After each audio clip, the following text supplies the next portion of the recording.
భారత ప్రధాన న్యాయమూర్తి ఇప్పుడు సిజేఐ బిఆర్ గవాయ్ మహారాష్ట్ర ముంబై వెళ్ళారు. ఆ వెళ్ళడానికి ముందు మీకు తెలుసు కదా గవాయ్ సొంత రాష్ట్రం కూడా మహారాష్ట్రే. ఆయన రెండవ దళిత ప్రధాన న్యాయమూర్తి భారతదేశానికి. జస్టిస్ సిజేఐ బాలకృష్ణన్ మొదటి ఆయన, ఈయన రెండో ఆయన. అంటే పెద్ద విషయం అది. ఒక దళిత బౌద్ధ కూడా ఆయన. మీరు చూడండి, హిందూ ముస్లిం గురించి ఇంత చర్చిస్తున్నాం మనం.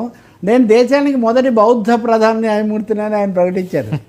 సో ఇది కూడా భారతదేశం యొక్క ఔన్నత్యాన్ని సూచిస్తుంది. బౌద్ధ ఈయన వెళ్తే అండి, ప్రధాన న్యాయమూర్తి సొంత రాష్ట్రానికి వెళ్తే, ఉదాహరణకు రమణ గారు సిజేఐగా ఉన్నప్పుడు ఇక్కడికి వచ్చినప్పుడు, అంతకుముందు జగన్ ప్రభుత్వంలో ఎన్ని జరిగినా జగన్ ఆయనకు చాలా స్వాగతం పలికి సత్కారాలు చేసి ఇవన్నీ జరిగాయి. రమణ గారు కూడా అవన్నీ దృష్టిలో పెట్టుకోకుండా మాట్లాడారు.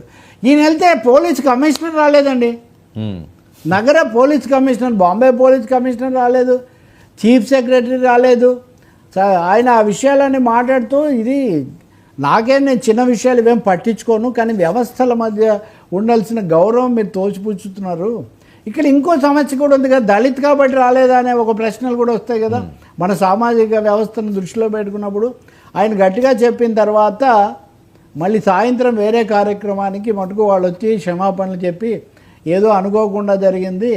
జస్టిస్ బిఆర్ గవాయ్ సిజేఐ మొదటే చెప్పారు, నేను సూటిగా మాట్లాడతాను అని.